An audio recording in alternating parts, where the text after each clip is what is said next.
Olá, eu sou a professora Maíra Martins e em Tecnologia de Bebidas hoje a gente vai falar sobre água.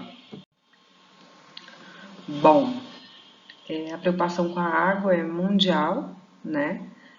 E no mundo, no planeta, nosso planeta, mais ou menos 70% da extensão dele é coberta por águas, né? E aí essa água, ela está distribuída tanto na forma líquida, mas também na forma a forma sólida, né, das geleiras, representando pelas geleiras, e forma gasosa, com os vapores na atmosfera, certo? E aí essa primeira tabela aí mostra como é que está essa distribuição, né? Onde que está localizada essa distribuição de água. E a gente pode observar que mais de 97% da água está em oceanos e mares, certo? Então, significa que se a gente for pensar em relação ao quanto de água potável que nós temos disponível para a humanidade, a gente pode dizer que aproximadamente 0,5% de toda a água existente na superfície né, e subterrânea de água, então significa falar de água doce, né? A água potável que nós temos para consumo da humanidade não passa de 0,5% de toda a água presente no planeta, né? E aí, se tratando de água doce, a gente pode dizer que o Brasil, nós moramos no, no país onde a gente tem a maior reserva de água doce do mundo, representando 8% de toda a água potável que se tem no planeta, tá? Bom, a água mineral, ela apresenta tanto composição química quanto características físico-químicas definidas. E por causa dessas características e dessa composição é que ela é considerada benéfica à saúde, tá? Mas no passado, ela era consumida essencialmente por acreditar, né, ou por suas características medicinais. E aí a venda dessas águas, que hoje a gente encontra em bares, restaurantes, supermercados, antigamente, por se tratar dessas características medicinais, a venda era restrita apenas a farmácias. Bom, na Europa, inicialmente, né, algumas propriedades terapêuticas de algumas águas minerais foram notadas, o que causou associação de algumas fontes com a cura de doenças específicas, né? Ainda a gente escuta sobre isso em algumas cidades, principalmente cidades históricas, a gente ainda encontra certas fontes que ainda têm essas histórias, né, de curas milagrosas, de curas de doenças específicas. Tanto a igreja reconheceu as qualidades terapêuticas consideradas milagrosas das águas minerais, tanto é que algumas fontes, principalmente nessas cidades históricas, possuem nomes de santos. Bom, em relação à gênese das fontes de água mineral, ou seja, de onde vem, né, a fonte, o início dessas águas. Então, a mineralização das águas, ou seja, o fato delas serem águas minerais, e a gênese das fontes, ou seja, onde que elas surgem, ocorrem pelo caminhamento das águas, através de fissuras, fendas, rachaduras das rochas, né, e por entre os polos dos solos. E aí, quando chove, tem uma recarga dessa água, né, que circula entre os espaços vazios que são todos interconectados. Então, a partir dessa circulação, como que acontece a direção, para onde que vai essa água, né? A direção dessas águas é determinada pela estrutura interna dessas rochas e pela situação, como que está a estrutura também das zonas de surgência, ou seja, onde surgem essa água, né? Então, essa mineralização, então, o fato delas se tornarem minerais, né, tá ligado tanto a infiltração das águas da chuva, né, e a sua circulação nos perfis geológicos, tá? Dessas zonas de surgência.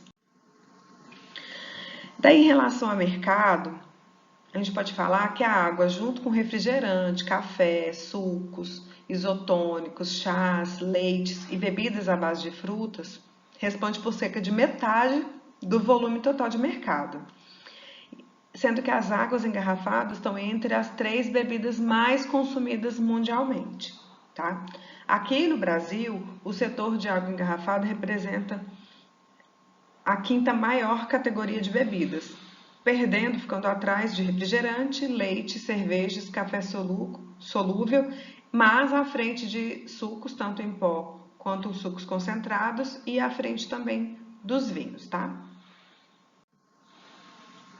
Bom, as marcas líderes na produção de águas envasadas, falando mundialmente, né, são a Nestlé, a Coca-Cola, a Danone e a PepsiCo.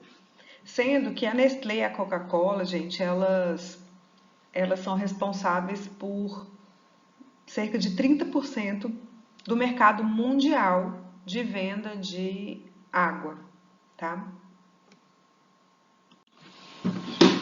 E aí, falando ainda de mercado, para vocês terem noção de como que é o mercado mundial, né, como que é muito concentrado, por exemplo, nos Estados Unidos, 5 empresas são responsáveis por 51% de todo o mercado de água no país.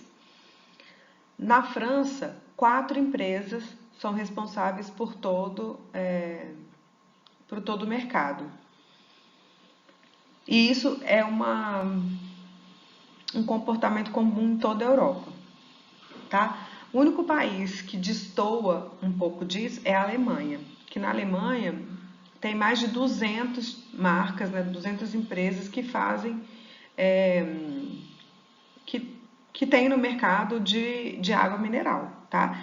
E outra diferença particular é que na Alemanha existe um consumo maior de água com gás do que água mineral sem gás no país inteiro, tá? Então existe uma preferência pela água mineral com gás. Bom, em relação à produção, o Brasil é o sexto maior produtor mundial de água mineral. Mas aqui tem capacidade para se tornar o primeiro produtor, porque cerca de 30% de todas as reservas hidrominerais do mundo estão aqui no Brasil, né? Então ele é o sexto, perdendo para o México, Estados Unidos, Itália, Alemanha e França, tá? Bom, em relação a consumo de água, né?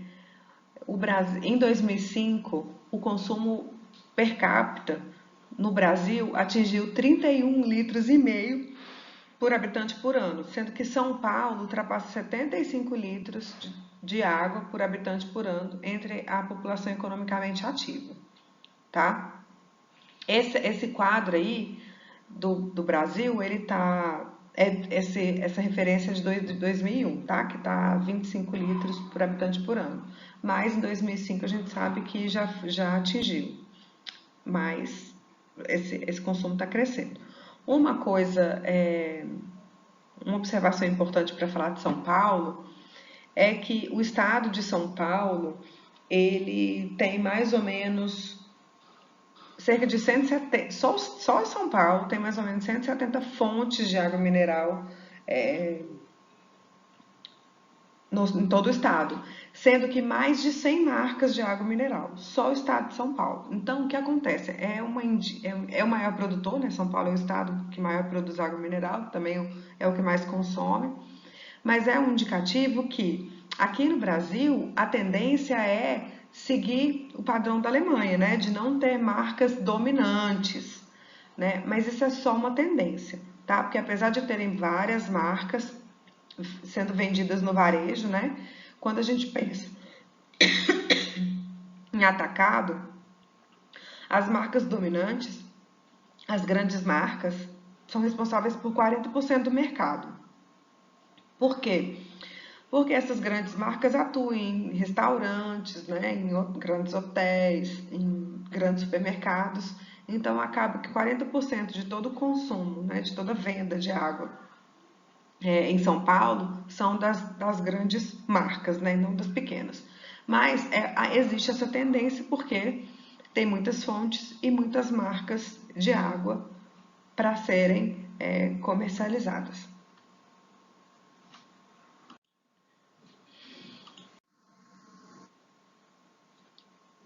Bom, então, se a gente pensar em mercado aqui no Brasil, aqui temos a posição, né, das águas com gás e sem gás de quem que está à frente do mercado. Então, no mercado de água sem gás, a Minalba, Cristal, a Indaiá, Aquarel e Ouro Fino. Em relação às águas com gás, Esquincariol, Cristal, São Lourenço, Minalba e Ijuí, tá? Essas são as marcas de maiores volumes de venda no mercado em 2006. Então, se a gente for pensar em preço, né, cerca de 25% do preço final corresponde aos custos de produção e margem do fabricante. 10% refere-se à margem do distribuidor, 35% refere-se à margem do varejo e 30% são impostos, tá? Bom, em relação às propriedades físico-químicas e químicas da água. Então, a água é um líquido que apresenta grande capacidade de dissolver tanto substâncias iônicas ou polares, como sais, ácidos, álcools, etc., né? A molécula de água é polar e apresenta ponto de fusão 0 graus, ou seja, ponto de fusão onde transforma de líquido para sólido, né? E de ebulição igual a 100 graus, numa pressão de 1 atm, né? Ebulição transforma de líquido para vapor, tá? A água pura, ela é inodora e insípida, ou seja, ela não tem gosto e não tem cheiro, tá? Porém, as águas minerais podem apresentar características sensoriais alteradas em razão da presença de algum tipo de minerais, tá? É bom ressaltar também que algumas, dependendo da composição química, né, de sais dessas águas, dependendo do que a gente encontra de sais nessas águas, elas se tornam impróprias para consumo, principalmente de crianças ou pessoas que têm problemas nos rins, tá? Uma vez que a água mineral apresenta sais dissolvido nela, ela pode conduzir corrente elétrica, né? Então, existe uma relação direta entre quantidade de sais e condutividade elétrica. Bom, então, a água ela deve ter algumas características, como para a elaboração de bebidas, ela realmente tem que ser insípida e incolor, né? E, no caso, inodora. Então, ela não pode ter principalmente cores e odor, né? Incolor e inodora. Deve apresentar cor com até 5 unidades na escala de Hansen, tá? E baixa turbidez, além de ausência de sedimentos. Então, para vocês terem uma noção dessa escala, né, ela tem que apresentar essa cor até 5 unidades. Então, esse primeiro Becker tem menos de 10. Então, precisa estar nessas condições. O Becker do meio tem mais ou menos 200 unidades e o Becker da direita, 1.500 unidades Hansen, tá? A água também deve ser incolor, não pode ter sabor estranho, e íons ferro e matéria orgânica também não é bom que tenha, né? Não pode ter. Além disso, tem que ter baixa alcalinidade e ser livre de micro-organismos contaminantes. Em relação à legislação, a RDC 274 de 2005 estabelece requisitos de rotulagem para qualquer tipo de água vazada. Então, é necessário que conste uma das expressões ou com gás ou gaseificado artificialmente quando se adiciona gás carbônico, né, ou dióxido de carbono, e pode ser utilizada a expressão sem gás quando for mineral natural, né, sem adição de gás carbônico. Também no rótulo não deve constar qualquer expressão que atribua ao produto alguma propriedade medicamentosa ou terapêutica, tá? Não pode, isso não pode acontecer. Agora me diz uma coisa, quem que lê rótulo de água, né? É difícil se ler rótulo de qualquer coisa, né? Mas ainda mais de água. Alguém lê rótulo de água? Então a gente tem 3 tipos de água no mercado. Então a gente tem a água mineral natural, a água potável de mesa e a água adicionada de sais. E pasmem, são águas diferentes. Então, a água mineral natural e a água mineral, tá? Então, essa mesma RDC, a 274, nos fala que essa água mineral natural é a água obtida diretamente de fontes naturais ou por extração de águas subterrâneas. Ela é caracterizada pelo conteúdo definido e constante de determinados sais minerais, oligoelementos e outros constituintes, considerando as flutuações naturais. Então, as fontes podem ter uma variação, né, nesses minerais, nesses oligoelementos, então considera-se isso, mas tem que observar uma determinada constância. Então, aqui tem alguns rótulos, né, onde a gente pode enxergar água mineral natural, sempre assim, tá?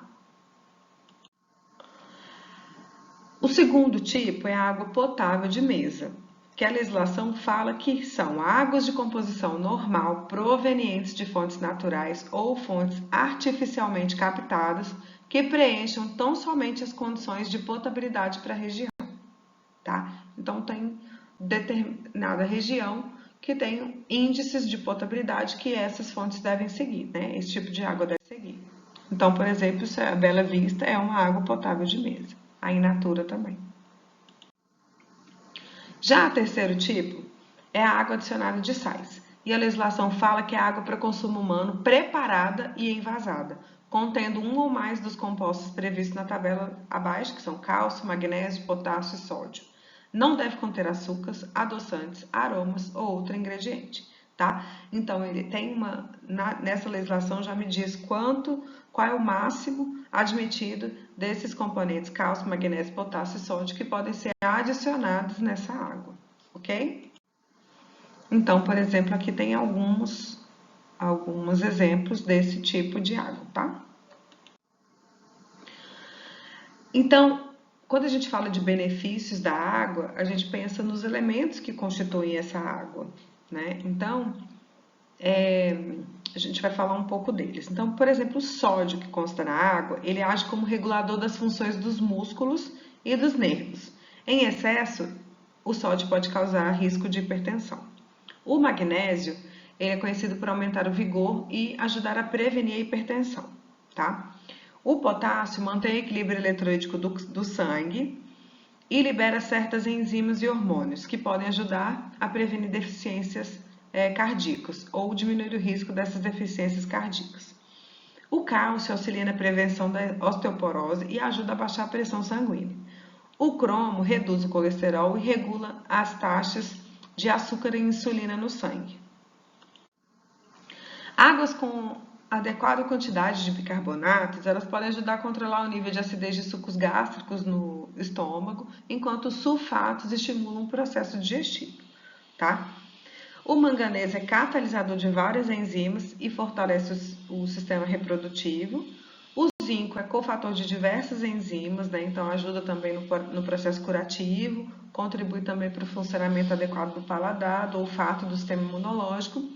E também essas águas podem possuir flúor e cloro, entre outros elementos, ok? E água com gás? Sim ou não? Vocês gostam ou não gostam de água com gás? Essa água com gás, ela é produzida com a adição do dióxido de carbono e, como consequência, ela passa a ter, né, a conter um ácido fraco que a gente chama de ácido carbônico. Então, a partir desse ácido carbônico, ela confere um pH mais baixo dessa água, entre 5 e 6, tá?